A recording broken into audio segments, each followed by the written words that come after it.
내부자들과 비교해서 가장 좋았던 점, 영화가 가볍다라고 하는 게 보통은 안 좋게 평가할 때 쓰는 표현인데 내부자들과 비교해서는 야당의 이 가벼움이 아주 마음에 들었습니다. 체할 것 같은 느낌이 없는 대중적인 오락 영화로서 굉장히 소화가 잘 되는 재미예요.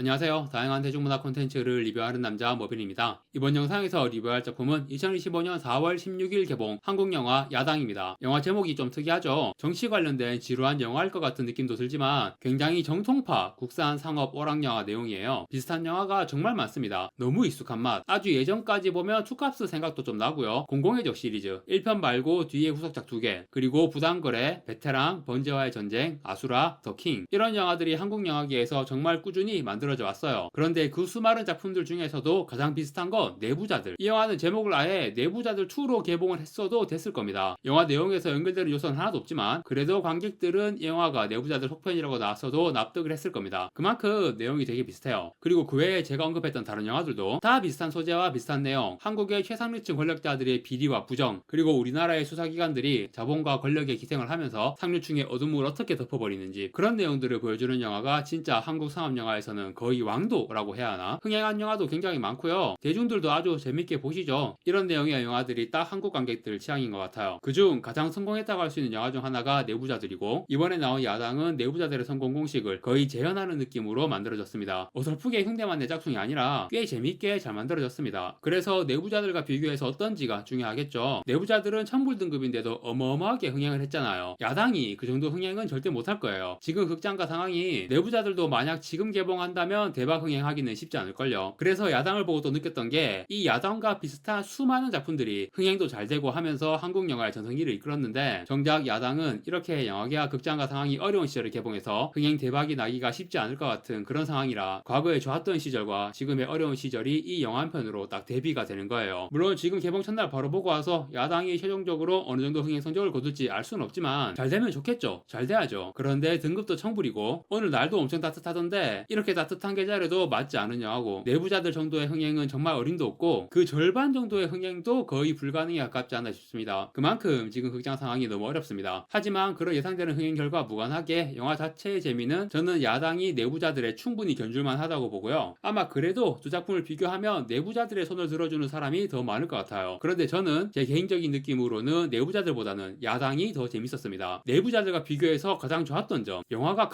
가볍다라고 하는 게 보통은 안 좋게 평가할 때 쓰는 표현인데 내부자들과 비교해서는 야당의 이 가벼움이 아주 마음에 들었습니다. 체할 것 같은 느낌이 없는 대중적인 오락 영화로서 굉장히 소화가 잘 되는 재미예요. 그리고 이거는 사실 야당의 출연 배우들이 좀 기분 나쁠 수도 있는 얘기인데 이 두 영화의 출연진을 비교해보면 확실히 내부자들의 배우들이 무게감이 있잖아요. 이병헌, 조승우, 백윤식, 이경영, 조우진 등등 캐스팅이 엄청난 영화잖아요. 지금 와서 생각해보니까 이런 배우들의 무게감이 오히려 내부자들의 단점이었던 것 같아요. 되려 캐릭터들이 배우의 무게감에 먹히는 느낌이기도 했고요. 뭔가 내부자들 보면서 영화가 너무 무겁고 체할 것 같다는 느낌이 계속 들었거든요. 반면 야당은 그런 게 전혀 없이 캐릭터들이 아주 가볍고 활기 넘치게 날아다니는 느낌이었습니다. 그런데 사실 야당도 나름 캐스팅 쟁쟁한 영화이긴 하죠. 강하늘, 주연급 젊은 남자 배우 중에서는 계속 핫한 배우이고, 유해진은 뭐 언제나 유해진이고, 그리고 박해준, 폭삭 소가수다의 양관식 역할로 거의 뭐 국민 아버지, 국민 남편 이미지까지 얻으면서 요즘 가장 핫한 배우가 되었다고 할 수 있습니다. 강하늘과 박해준이 뭔가 극과 극인 상황인 게 바로 이전 작품. 박해준이야 방금 말했던 폭삭 소가수다 진짜 최고의 평가를 받은 훌륭한 작품이잖아요. 그런데 강하늘의 바로 이전 작품은 3월에 개봉한 스트리밍, 진짜 최악에 가까운 작품이었고 흥행도 참패를 했습니다. 그렇게 이전 작품이 극과 극이었던 두 배우가 야당이란 영화에 함께 나와서 호흡을 맞추는 모습이 되게 흥미로웠고요. 이 영화에서 두 배우의 캐릭터가 다 매력있고 괜찮더라고요. 박해준은 범죄자들 사이에서도 명성이 높은 강렬한 카리스마의 경찰 마약팀 팀장 역이었는데, 폭삭 소가수다의 양관식과는 완전 180도 다른 역할이죠. 그런데 이런 역할인데도 묘하게 양관식 캐릭터와 어느 정도 이미지가 이어지는 지점이 있더라고요. 야당에서의 경찰 역할도 가족이 있는 걸로 나오거든요. 부인과 딸, 가족들이 서로서로 굉장히 아끼고 걱정하고 챙겨주는 모습이 나와요. 이거는 약간 평행 세계의 양관식이라고 해도 될 정도로 캐릭터가 묘하게 오버랩되는 지점이 있어가지고 되게 흥미로웠습니다. 그리고 강하늘, 이 영화에서 캐릭터 자체가 굉장히 독특하죠. 야당이라는 게 실제로 있나봐요. 솔직히 일반인들은 야당이라고 하면 정치에서 여당 야당 하는 거 그것만 생각나지 굉장히 생소한 개념이지만 영화를 보니까, 물론 영화가 현실과 완전히 똑같지는 않겠지만 하지만 어쨌든 이 야당이라는 개념이 수사기관과 범죄자들 사이에서 뭔가 일반적으로 통용이 되는 그런 개념으로 나오고요. 하지만 영화에서 강하늘이 연기하는 그런 비슷한 느낌의 야당이라는 게 실제로 존재할 것 같지는 않습니다. 야당이 현실에 있더라도 이런 느낌은 아닐 것 같아요. 가장 의문인 건 야당은 다르게 말하면 그냥 수사기관의 끈앞풀이란 건데, 그러면 기본적으로 유명한 야당이라는 게 있어서는 안 되잖아요. 끈앞풀은 음지에 숨어 있어야 끈앞풀이지. 그런데 얼굴만 봐도 저 인간 유명한 야당이야 하고 알아보는 상황이면 어떻게 야당 일을 하지? 그것도 문제고, 이 야당이라는 일이 평범한 범죄 일 하는 것보다 훨씬 목숨이 위태로울 것 같은 일이거든요. 목숨이 10개 정도는 있어야 할 수 있을 것 같아. 영화에서도 그런 대사가 나옵니다. 너 다음에 만나면 죽어? 라고 협박하니까 주인공이 번호표 뽑아 라고 태연하게 받아치는 장면. 수많은 범죄자들의 원한을 살 수밖에 없는 일이라는 거를 영화에서도 이렇게 표현하고 있어요. 하지만 그런 거 치고는 주인공이 너무 천하태평해 겁내는 거 하나도 없이 밝은 태양 아래 마음껏 돌아다닌단 말이야. 어떻게 저럴 수가 있는 거지? 라는 생각이 계속 들어요. 이 영화가 만약 엄청나게 히트한다면 실제 현실에서도 이 야당이라는 게 존재하는지에 대해서 방송국이나 언론사에서 기획 취재나 방송 같은 거를 만들 수도 있을 것 같거든요. 하지만 그 정도로 영화가 히트하기가 쉽지 않은 상황인데, 그래도 어떤 식으로든 야당에 대한 이 궁금증이 좀 풀렸으면 좋겠네요. 아무튼 강하늘이 연기한 주인공 캐릭터가 초반에 첫 등장 장면부터 너무 연기가 오버스러워. 대사나 행동들 과장되게 표현하면서 의도를 보자면 이 캐릭터의 대담함과 자신감을 표현하려는 연기예요. 그만큼 이 야당기를 잘하고 있고 경험도 실력도 충분한 베테랑이라는 표현이죠. 다만 좀 정도가 심하게 오버하는 느낌이 있었는데, 영화 내용 중반에 위기 상황이 벌어지면서, 이거는 스포일러는 아닙니다. 그런 내용이 나오는 건 당연한 거니까. 아무튼 주인공이 크게 당하는 상황이 나오고 그 이후부터는 딱 연기 톤이 달라져요. 특히 말을 약간 더듬게 되거든요. 이런 게 처음 등장할 때 모습과 비교해서 느껴지는 그 괴리를 더욱 크게 보이게 만드는 연기인 거죠. 이전 모습이 좀 지나치게 오버하는 느낌이었던 것도 다 그런 의도인 걸로 이해를 하니까 전체적으로는 아주 좋은 연기와 캐릭터로 보이는 겁니다. 이 영화가 이런 식으로 극명한 대비를 잘 살린 게 아주 핵심적인 장점인 것 같습니다. 내용 자체도 계속 극과 극의 상황이 반복되는 롤러코스터란 말이에요. 잘 나가다가 추락하고 반격하다가 또 당하고 애매하고 두루뭉술한 게 없어. 역으로 보면 영화가 좀 은근하게 때려주는 그런 세련된 맛이 없어. 너무 정직하고 확실한 것만 보여줘요. 이런 게 사실은 단점일 수 있습니다. 특히 이런 식으로 영화를 만들면 뒤의 전개가 뻔히 예상이 되거든. 하지만 이 영화는 아주 대중적인 무법으로 만들어진 국산 상업 영화의 왕도 스타일의 영화이고, 전개가 예상이 되는 거는 사실 거의 당연한 거지 큰 단점은 아니다. 오히려 관객 입장에서는 영화를 보다가 어떤 내용을 예상하게 되고 그거를 기대하게 돼요. 이 영화는 관객이 어떤 내용을 기대하게 만든 다음에 그 기대하는 내용을 정말 확실하게 보여줍니다. 이게 상업 영화가 관객을 만족시키는 최선의 방법이잖아요. 물론 최선이라고 하기에는 그 이상의 길도 있긴 하죠. 관객의 예상과 기대를 훨씬 뛰어넘어 버리는 영화들. 그런데 그런 영화는 진짜 역대급 영화들이고, 다크나이트 같은 그런 영화, 그 경지까지 못 가는 선에서는 결국 이 방법이 최선이다. 이 영화는 정말 그런 확실한 거를 제대로 추구하는 영화입니다. 앞에서 말했듯이 분명 세련된 맛은 없어요. 강하늘의 초반 과장된 연기는 확실히 좀 촌스러워 보이죠. 좋은 상황들은 너무 오버해서 좋게 표현하고, 추락하고 당하는 내용에서는 또 너무 확실하게 작사를 내버린단 말이죠. 하지만 그렇게 확실한 길로만 가는 영화다 보니까 관객도 확신을 가질 수 있게 돼요. 기대한 내용이 반드시 나올 거라는 거. 특히 결말이 정말 확실해요. 찝찝하거나 적당히 타협을 하거나 그런 게 아닙니다. 아수라, 부당거래 이런 영화들 결말과는 달라요. 스포일러니까 자세히 말은 못하지만, 스포일러를 떠나서 이 영상에서 지금까지 내용에 대해서는 전혀 말을 안 했는데요. 가능하면 어떤 내용 스포일러도 안 하고 싶은 영화예요. 내용이 참신해서가 아니라 너무 익숙한 맛이라서. 인물들 처음 등장할 때부터 전개가 뻔히 보이거든요. 그래도 간단하게 인물 속의 느낌으로 스토리를 말해보자면, 유해진이 검사, 강하늘은 야당은 범죄자들과 엮여 있으면서 수사기관 끈앞풀로 활동하며 범죄 소탕에 도움을 주는 사람. 정확한 건 아니지만 대충 그런 느낌으로 보면 되고요. 유해진과 강하늘이 거의 파트너처럼 되어 있고, 두 사람이 함께 마약범죄 때려잡고 승승장구하면서 올라가요. 특히 유해진은 검사로서 점점 출세하게 되면서 결국 한국 사회 최상위 권력층의 범죄 영역에까지 도달하게 되고, 거기서 상류층 신분의 마약쟁이를 체포하게 됩니다. 바로 차기 대권주자의 아들, 배우가 류경수예요. 거기서부터 이제 유해진이 지금까지 해오던 것과는 다른 길을 선택하게 되는 거고, 그 선택으로 인해 강하늘에게 무슨 일이 생기는 거죠. 그리고 박해준은 경찰인데, 얘도 마약 수사를 하면서 유해진과는 다른 경로로 차기 대권주자 아들 류경수한테 도달하게 돼요. 박해준은 어떤 인기 여배우를 마약 혐의로 체포하게 되면서, 이 여배우는 최원빈이 연기했습니다. 아주 예쁘고 매력 있으시더라고요. 아무튼 그 여배우의 진술을 바탕으로 류경수한테까지 도달하게 된 건데, 하필 유해진이 깔아놓은 판에 휩쓸리면서 강하늘과 마찬가지로 무슨 일을 당하게 됩니다. 그 후에 강하늘과 박해준이 협력을 해서 반격을 하게 된다는 그런 익숙한 스토리가 전개됩니다. 이 영화에서는 모든 것이 확실하다라고 제가 앞에서 언급을 했지만, 딱 하나 유해진의 캐릭터만 조금 애매한 게 있어요. 유해진이 대권주자 아들을 체포하면서 지금까지 마약쟁이들 때려잡은 거와는 전혀 다른 길을 선택하게 된 게, 원래부터 출세를 위해서라면 수단과 방법을 가리지 않는 캐릭터이기 때문인지, 아니면 출세욕은 있지만 그래도 검사로서의 정의라는 최소한 지키는 선은 있었는데 최상위 권력층과 손이 닿게 된 위치로 올라와서 그 유혹을 이기지 못하고 타락해버린 건지, 둘 중 하나는 확실히 보여줬어야 한다고 보거든요. 이거랑 관련해서 유해진이 인터뷰한 내용이 있어요. 신입이 아니기 때문에 안으로 야망을 누르고 있을 것 같더라. 전형적으로 보이지 않게 하려고 그런 표현을 잘 안 했다. 야망을 도드라지게 표현할 수도 있었지만 그러지 않으려 했다.